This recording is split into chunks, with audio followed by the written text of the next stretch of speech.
Hallelujah. I was sharing with my brother, Monty, that, there was a time that song takes me to different places at different times, in the Lord. The one that came to mind was, I began to picture when Yeshua, our Lord Jesus Christ, when he went into the Garden of Gethsemane to have that encounter with his Father, to negotiate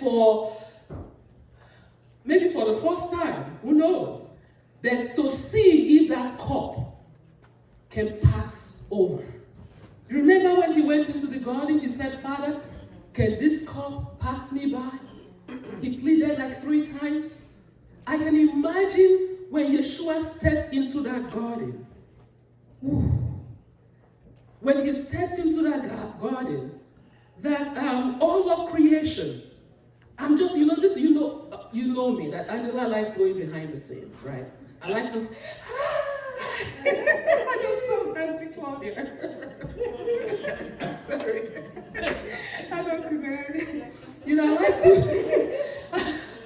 I like to go behind the scenes and to picture what was going on, and I'm just imagining how, when Yeshua stepped into that garden, if you could hear the sound of the ground that he was stepping upon, if you could hear whatever the trees, whatever creation was vibrating, the frequency at which they were vibrating, if there was a holy moment on the earth, that was a holy moment.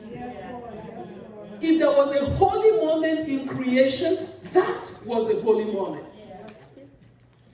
Woo. Hi, Dad.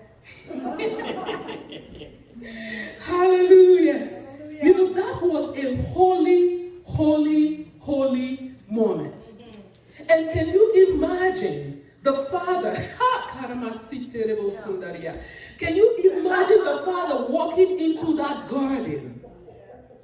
We know he walks into the garden. He did with the first Adam. What do you expect, that he wouldn't walk in for the second Adam? Hallelujah.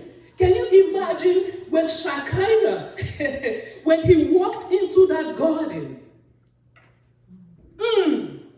and all of creation began to vibrate because Shekinah showed up. Hallelujah. What a holy, there are 2 nights in history for me that I consider so holy. Is the night that he was born and that night he spent in Gethsemane. To me, no other nights were as sacred as those 2. The night he was born, oh holy night, the stars remember that Christmas song? Yep. And then that evening that he went into that garden and Shekinah showed up. And they began to have that conversation. Father, is it possible for this cup to pass me by? And then he rounded it up to say, your will, Lord, and not mine. So when I sing that song, it's just sacred to me. And it's like, it's a befitting song to welcome the monarch of the universe. And when, the Shekinah, like my brother said, Shekinah is the glory of God. And when we talk about the glory of God, we are talking about all of his virtues in combination with his name. So that's why all of his virtues in combination with his name. Because his glory, you remember in Exodus chapter 33, Moses said to the Lord, he said, show me your glory. Yes. And the Lord's response to Moses was, I will let my goodness pass by and I will announce my name. Moses said glory, and he repeated my goodness and my name. So that tells me his glory is that combination. Those of you who are mathematicians know that sometimes you're doing an equation, A plus B is equal to C. So his glory is the combination of his goodness. And when you say his goodness, that word, when you go to the New Testament, where he said to your, is it to your knowledge add virtue, is still that same word, goodness. So when you say his virtue, his characteristics, his nature, everything that makes him God is in his goodness. So when you add that to his name, like my brother said, it doesn't get more, there's no English word, there's no human language to even describe how sacred and all-encompassing that is. So when Moses said, Lord, show me your glory, and he said, I will let my goodness go past, and then I'll pronounce my name. You know, I was upset with Moses at some point, because I felt, Moses, are you kidding me? Through you, he parted the Red Sea. Through you, he demonstrated the plagues in the garden. And you're still asking for more? Come on, Moses, what more do you want? You're not satisfied with parting the Red Sea? You're not satisfied with the manna coming from heaven? You're not satisfied with, hallelujah. But that is one of the reasons we're here today. Because we ought not to be satisfied until we have obtained the fullness. We ought not to be satisfied until we have obtained the fullness. I ordered these shoes from Amazon, and I paid in full for these shoes to be delivered to me. What if they deliver just the right leg? There's got to be more. Thank you. Because I paid in full for this. Yes. Yes. So legally, righteously, in every way, shape, and form, I will be justified to refuse to be content. Amen. Getting just one. Yes. That's right. Come on. That's right. Hallelujah. In every way, shape, or form, I will be justified to say I will not settle for the work. So the reason we are here today is I titled this workshop Effectual Fervent Prayer. It's from the book of James, where it says the effectual fervent prayer of the righteous availeth much. Effectual fervent prayer of the righteous availeth much. And the reason this was burning in my heart, obviously, was because, if there's ever a season that the church needs to pray, we're in that season. The Lord began to say to us at the beginning of the year that we're entering a new season, and there will be chaos and there will be turmoil. He told us that December 12th and again on the 29th. And he said there will be chaos and there will be turmoil. And he's like, he said that the purpose of all that will be happening is for the lost, the harvest, to be brought in, for the lukewarm to become hot, and for the remnant to grow in maturity. Yes. Yes. So everything that you're going to hear, that you're going to see, that is going to be, he said it's going to look, he said it's going to look chaotic, but just bear in mind, he said this, what is going to come, this is not the enemy. Even though the enemy may feel that he is the one at the helm, he said this is him. This is his own time. Yes. Because, of course, he is worthy of the rewards of his suffering. So he paid in full for the harvest. He paid in full for a bride without spots and without wrinkles. Come on. He paid in full. So he is justified to do whatever it takes to get what he paid in full to get. If it takes shakings, he will shake. If it involves uprooting, he will uproot. If it involves planting, he will plant. Whatever it takes, he will do, because Yeshua is worthy of the rewards of his suffering. Wow. So good. Hallelujah, Jesus. Pete told me to go really fast today, so I'm going to try my best.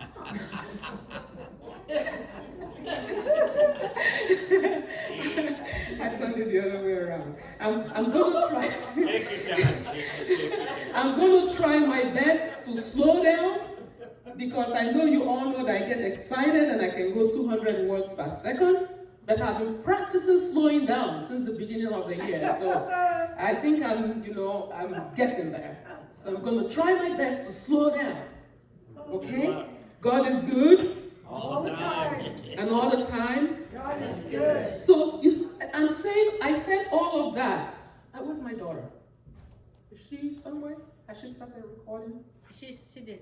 Oh, She's already working. oh, yeah. She's already recording. There you go.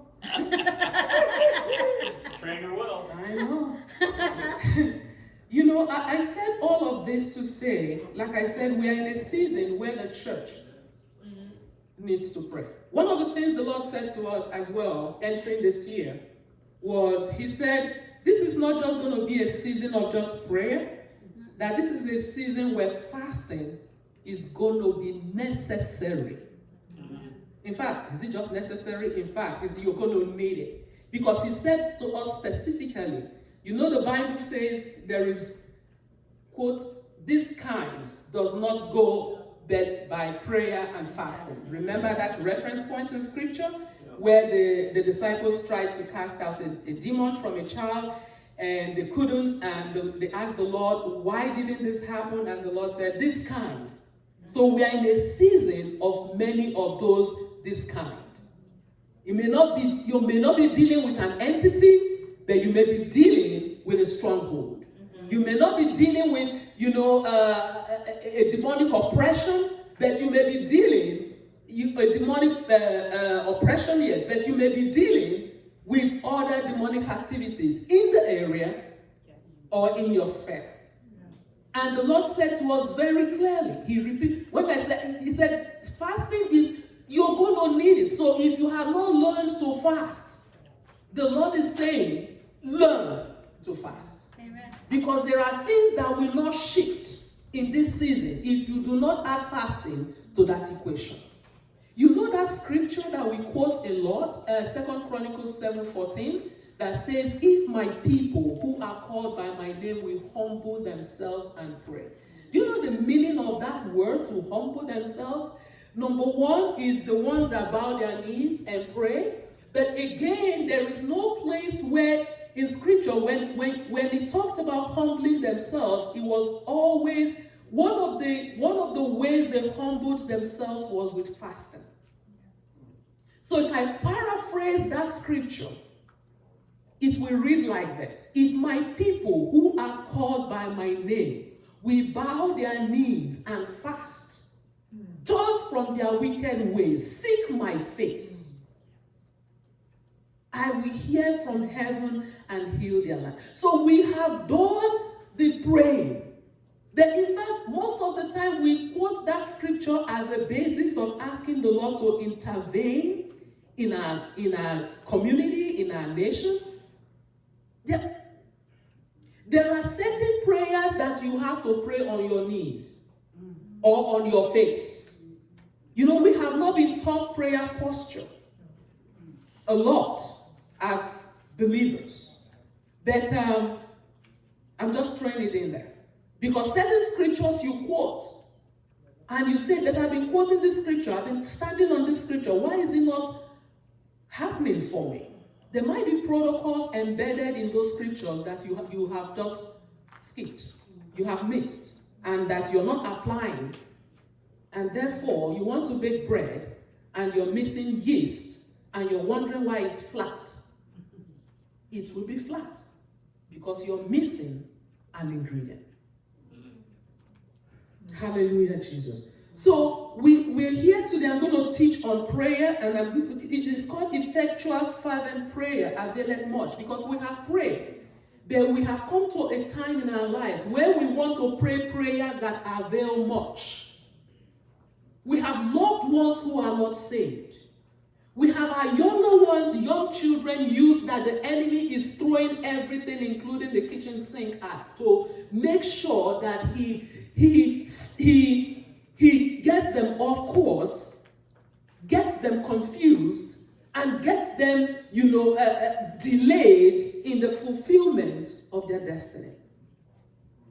We have loved ones who are battling all kinds of physical conditions. In John chapter 10, verse 10, he said, I came that they may have life, and have life in abundance. That abundance is not just in numbers of years on the earth. That abundance that he was talking about includes the quality. It means so complete that nothing is missing, nothing is broken. That is what he paid for. That is what he paid for. But the enemy Satan and his kingdom has bombarded believers to the degree that we have settled for just one of the two. I just remember the time many months ago, Kelly's going to get a smile out of this. She did a teaching and it had to do with shoes. Hallelujah. I remember that. I remember that. So here I am still with the shoes. The enemy has bombarded us to the degree that as a church, we got one of the two pair and we have settled. It ought not to be so. I don't care if you have contended for your healing for 15 years. You should not settle because you still got breath in your nostrils. That's it, yeah. I really don't care if it has been. The Lord did something gracious to my husband and I. Everybody here is family, so. Yes. You know how that he had struggled with deep tissue pain for years? Yes. Narcotics were not cutting it. The surgeries did not cut it. No. I remember August 22nd, we were having an engagement with the Lord, and I was crying my eyes out, and I said, Lord, I want you to grant that in my lifetime, I will see this man free from this crippling pain. Yes. The Lord led us to, led a lady to us in church, and she told us about the stem cell. How many of you have heard stem cell therapy? Yes. Told us about the stem cell therapy. I have leaflets. I'll give it to you guys later because when something works for you, you want to announce. In fact, if I could stand on the rooftop and just announce it, I would. Yes. And we went to the Lord and we said, Lord, should we go this route? The Lord said, yes. Go and I will bless it. So we went for it. 90 days to the day. The enemy came on that 90th day to steal, to kill, and to destroy. On that 90th day. Because normally they tell you to give it 90 days. Yes. Made my husband have a fall, then had a contortion.